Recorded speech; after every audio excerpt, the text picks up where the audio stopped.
everyone, so it's been a couple of days since the last day of the fair and I've just been able to kind of gather my thoughts and come to my senses in terms of what actually just happened, because it was such a fulfilling and overwhelming, in a good way, experience that I just needed a couple of days to kind of step back and actually see what's happened. So I just wanted to show you the little souvenirs that I got whilst I was there, and kind of talk about the experience overall, because why not?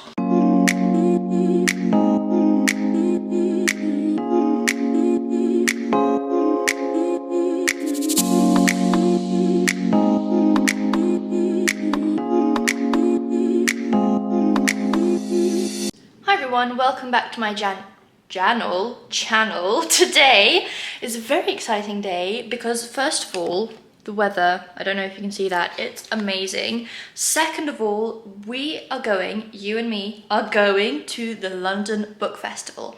Now, yesterday was the first day and I went there to check it out, to see what's going on, how it works, and I should have been better prepared, but I'm going to speak to you about that a little bit later because I am heading out right now. I'm much better prepared. This is my very cool, very grown-up lunchbox. I did make myself a ham and cheese wrap and then got some like veggies in there as well. Just because, I mean, the food situation is not great. Hopefully I will be able to film with my camera over there, and I'll be able to show you all the stands and cafes and yeah, we're gonna be in a lot of lectures today. So yeah, I'm very excited. Let's go.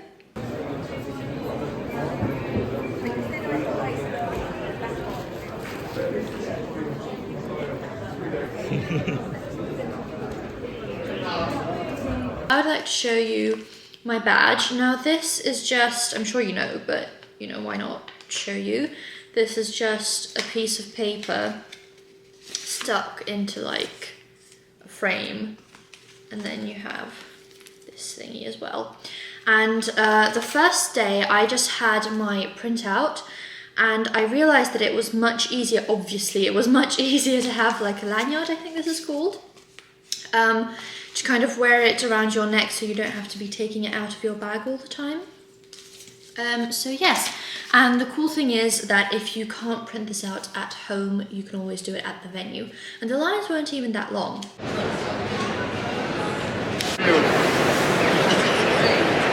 Guys, I made it. We are here. It isn't even 10 o'clock in the morning and the place is already buzzing. It looks amazing. There's so many people, so many conventions going on. It's amazing.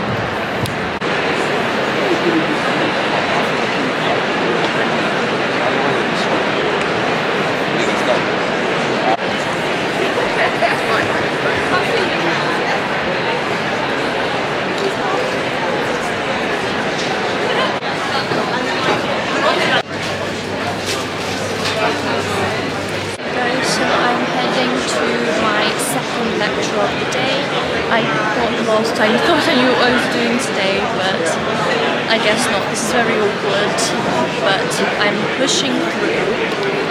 This is where we are heading. Author HQ. Yesterday there were so many people here, and you had people just standing, listening to lectures rather than sitting down.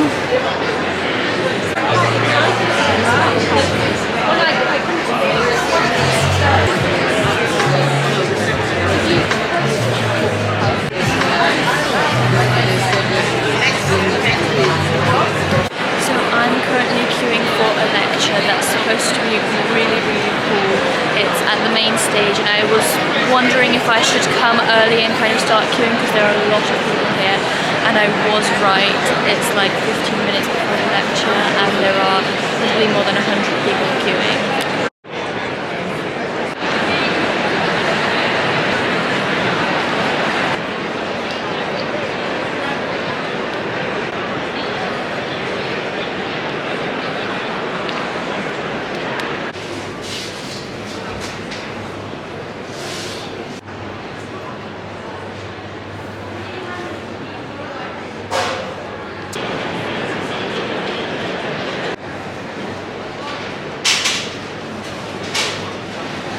regarding the amount of people and the amount of space that was there, so the book fair took place in Olympia, London, which is in Hammersmith, and it's a huge venue as well.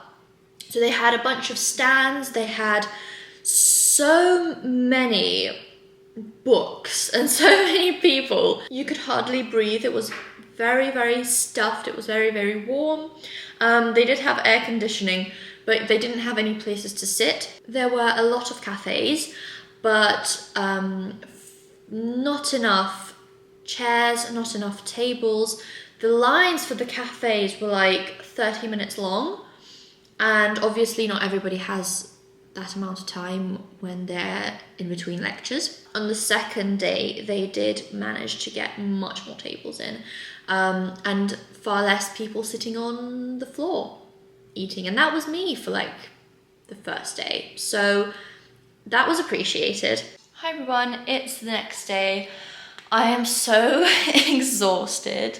I feel like this isn't the best I've looked, but it's day 3 of London Book Fair. I'm powering through, as I said yesterday actually, but yesterday it was because I was trying to film in public and I was feeling very anxious about it. But today I am exhausted and I still have some lectures that I really want to go to. So I kind of just made myself get up and we'll see where it goes from there. Today I'm not going to be there for as long, but yesterday was a tough one. I was there at 9:40 and I left at 5:50.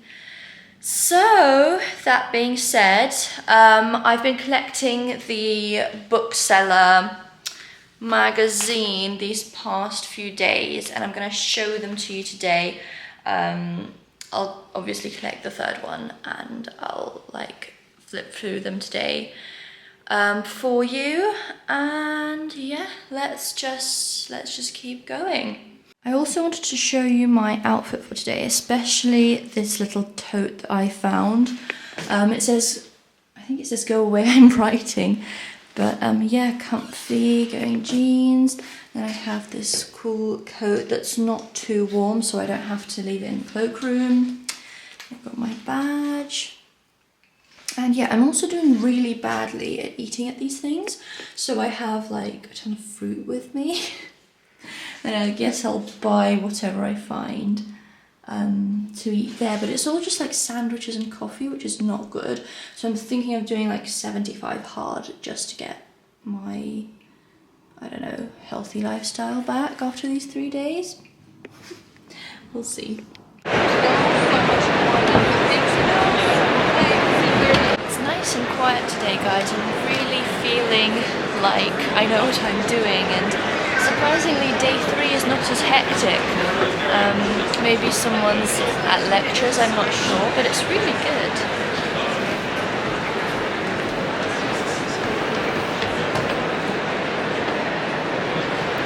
See if you can find some familiar faces maybe.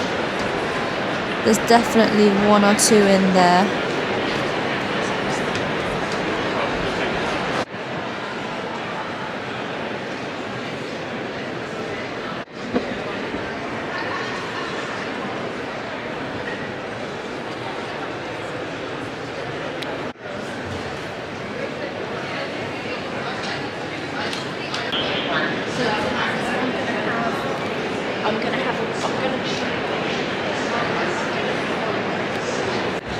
Guys, it's really pleasant here today. I would have only come on the 3rd day if I knew it was this free and kind of not even crowded. I mean, the tables at the cafe aren't even all full, which is so weird to me after seeing this place completely jam-packed for the last 2 days.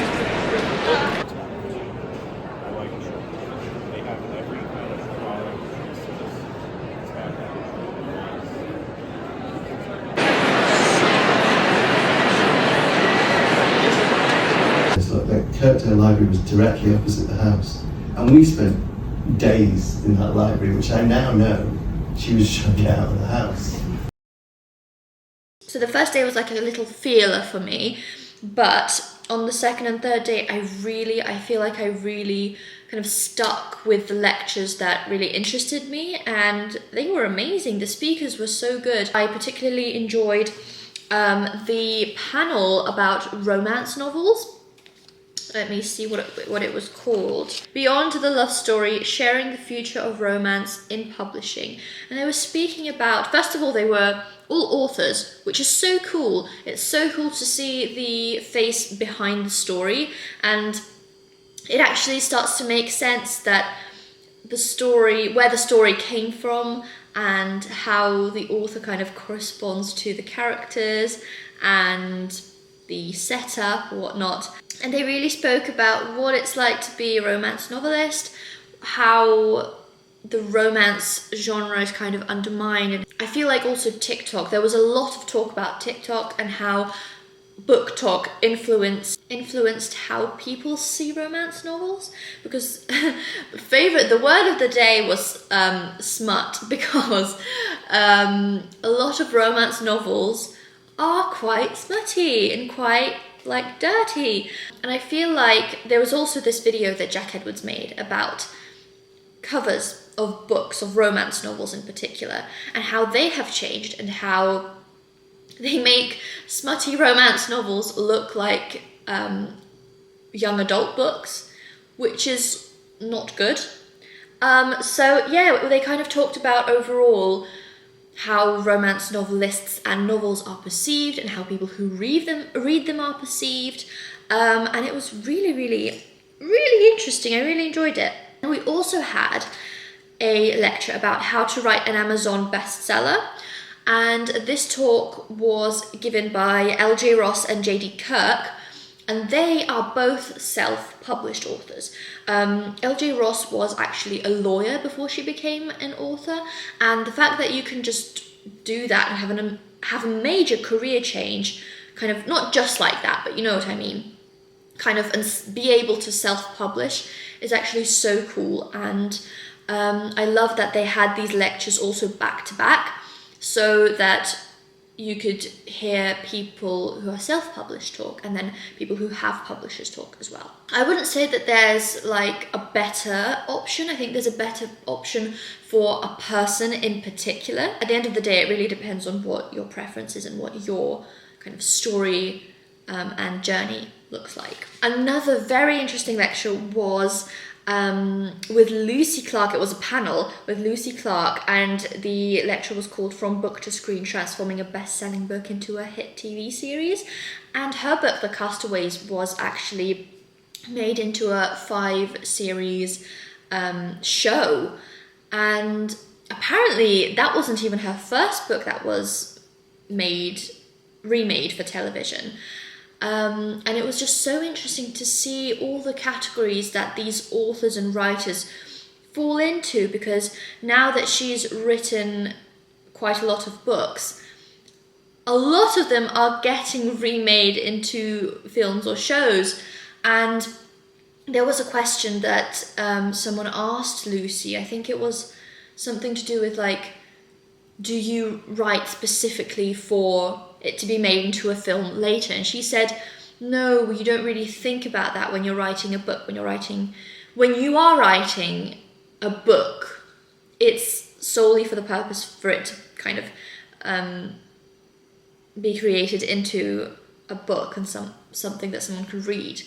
But I would imagine that once you kind of get into the groove of releasing a book and then making a show out of it, I think it's hard to then have a book that isn't made into something. But it's good to kind of have a variety of things, of projects. And it was really cool to hear her and the team that made the TV show talk about how the collaboration process went. I would imagine that a lot of authors are very protective over their characters, but I can't even imagine what it's like to go into a writer's room and kind of have your work absolutely picked into like tiny pieces and looked under a microscope and remade, which I think you have to be very confident in your work to be able to let someone do that. There was a lot of talk, of course, about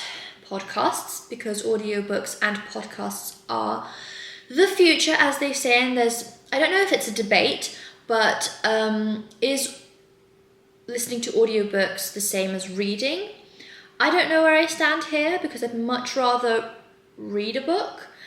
However, if I really want to get that information but I don't have time to read, I guess it's good to listen to a book. But I don't know, I just feel more comfortable reading, I guess.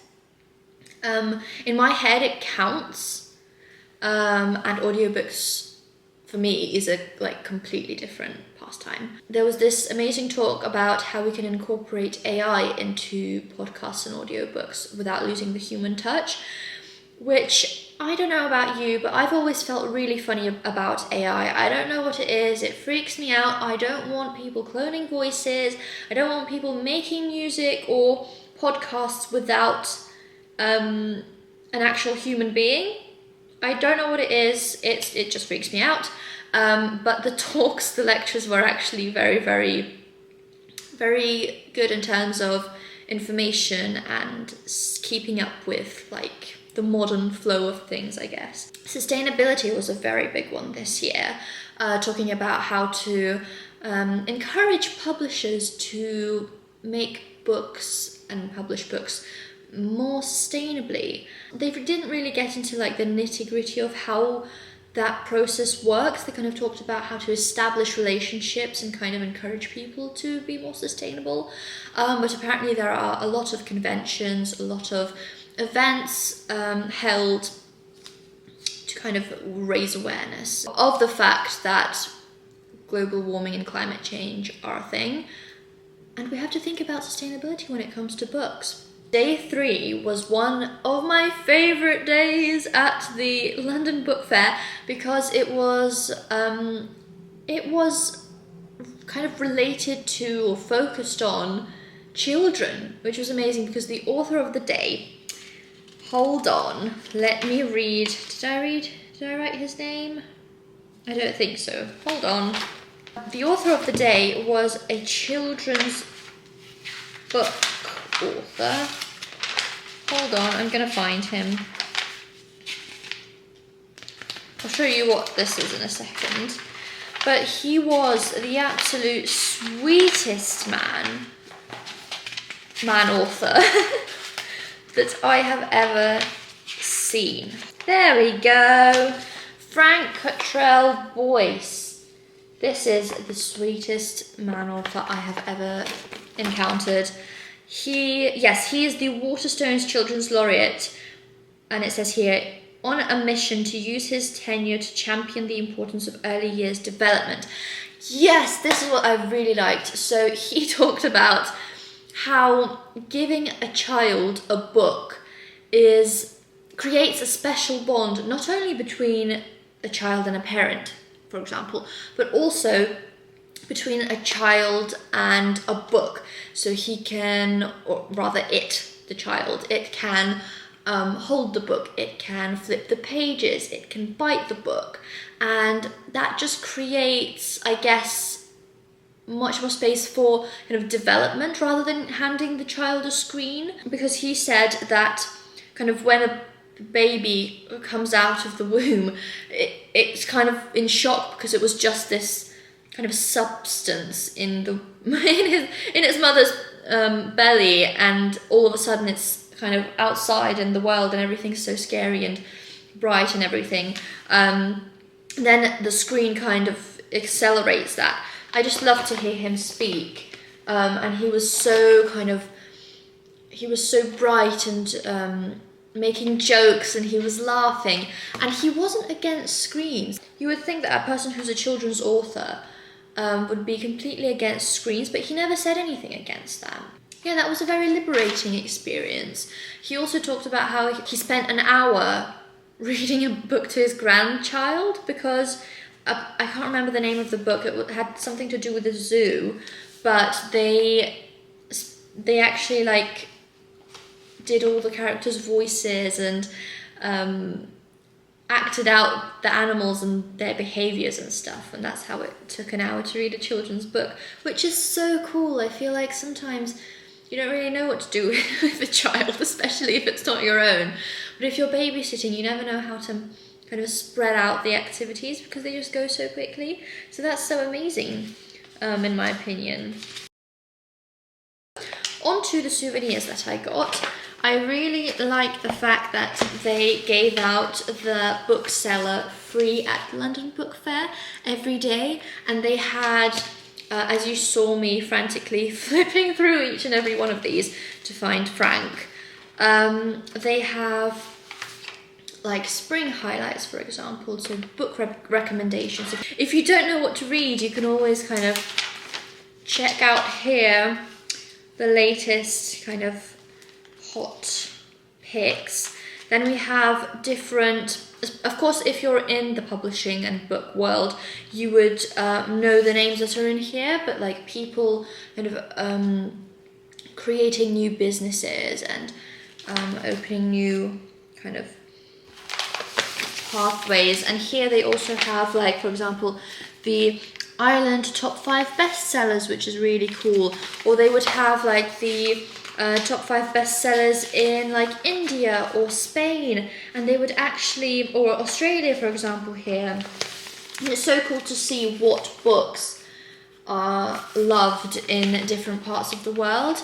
And I like the fact that if, for example, the list was like top 5 books in Spain, they would have the names of the books written in that language, like in Spanish, for example. If anyone is interested in knowing the UK top 5 bestsellers, Richard Osman, We Solve Murders, Richard Osman, The Last Devil to Die, then we have The Housemaid, A Court of Thorns and Roses, and of course, number 5 is It Ends With Us by Colleen Hoover. So a lot of lectures were dedicated to translation, the translation of books, which is really cool. Then we have like pictures of the London Book Fair as well, and ads of like different publishers, different agencies. I really like the fact that they have a section that's called Job in Books, because there were a lot of people my age, students, who were not only passionate about books, but they were also looking to work in the industry as well. And that's really cool. And also, by the way, I went to a kind of, it was a Q&A, so I was kind of looking for a lecture on this topic, but they made it into a Q&A, which isn't bad. This talk was with Suzanne Collier and Angus Phillips. So Suzanne has this book that's called How to Job Search in Book Publishing, and I mean, having listened to the Q&A, it seems quite promising, so I would buy it, even just to kind of be aware of what to do, because like, for example, I know how to write a CV now, I know how to write a cover letter, but there are certain things regarding publishing that are kind of, I guess, listed here, because there are certain nuances when it comes to like different spheres. Angus Phillips has this book called Inside Book Publishing, which I would read, why not? Then we have the 2 other issues of The Bookseller. I got a hold of this newspaper, which is a book review paper. TLS, the Times Literary Supplement. That's so cool that they would have a paper completely dedicated to book reviews. I haven't looked through this yet, but look at that. Oh, and they have different sections as well. Letters, medicine, letters to the editor, rereading, history, poems, religion, history, arts, fiction, literature, biography and social studies, commentary, social history, in brief, travel, afterthoughts, NB. Okay. So they really have like different sections. They've got ads, which is good. Fulfill Your Writing Dreams, The Writing School from the Major Literary and Talent Agency. Wow. So they have like really big features and proper articles.